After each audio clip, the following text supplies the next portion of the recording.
Նիկոլ Փաշինյանն այսօր նշում է ծննդյան 50-ամյակը։ Հայաստանի ղեկավարին վաղ առավոտյան հեռախոսազանգի միջոցով շնորհավորել է Ռուսաստանի նախագահը, ավելի ուշ վարչապետը։ Եվ Պուտինի եւ Միշուստինի հետզրույցների ընթացքում ըստ մեր կառավարության քննարկվել են երկկողմ հարաբերություններին եւ տարածաշրջանային զարգացումներին վերաբերող հարցեր։ Փաշինյանին ծննդյան օրվա կապակցությամբ շնորհավորել է նաեւ Եվրասիական տնտեսական հանձնաժողովի կոլեգիայի նախագահը։ Այս 3 պաշտոնյաներից բացի որևէ այլ երկրի ղեկավար Փաշինյանին չի շնորհավորել։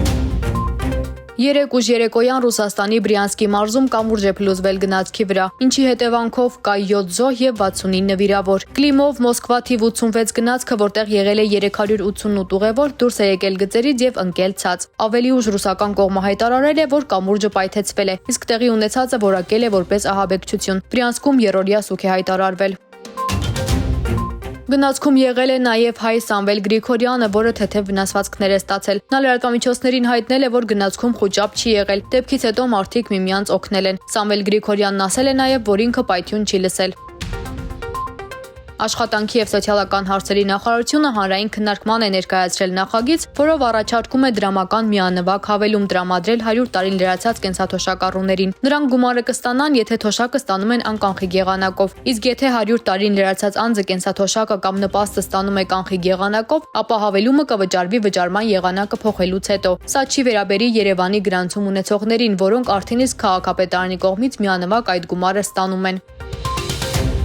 Արմավիրի մարզի 35-ամյա բնակչուհին դիմել է ոստիկանություն եւ հաղորդում ներկայացրել Արմավիրի բժշկական կենտրոնի մանկական բաժանմունքի վարիչի եւ մանկաբույժի դեմ։ Կինը պատմել է ոստիկաններին, որ մայիսի 7-ին իր 10-ամսական բալիկի հետ դիմել է հիվանդանոց, որտեղ բժիշկները ստուգել են երեխային եւ ասել, որ առողջական խնդիրներ չունի։ Մանկական բաժանմունքի վարիչը ծնողին ուղղորդել է տեղամասի մանկաբույժի մոտ, որը նույնպես ստուգումներ կատարելուց հետո հետագա ստուգումների համար ուղեկրել է Սուրբ Աստվածամայր բժշկական կենտրոն, որտեղ բալիկը մայիսի 11-ին մահացել է։ Մոր խոսքով իր երեխան մահացել է բժիշկների կողմից առաջին բուժօգնություն չցուցաբերելու եւ իրենց մասնագիտական պարտականությունները չկատարելու պատճառով։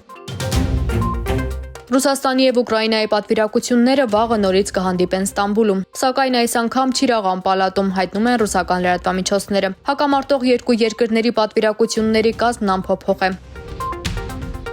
Ֆրանսիայի չեմպիոն ՊՍԺ-ն հաղթեց Չեմպիոնների լիգայի եզրափակչում 5-0 հաշվով ջախջախելով Միլանի Ինտերին։ Ֆրանսիական ակումբը տարավ գոլերի ամենամեծ տարբերությամբ հաղթանակը Չեմպիոնների լիգայի եզրափակիչների պատմության մեջ։ Նշենք, որ ՊՍԺ-ն պատմության մեջ առաջին անգամ է դարձել Չեմպիոնների լիգայի գավաթակիր։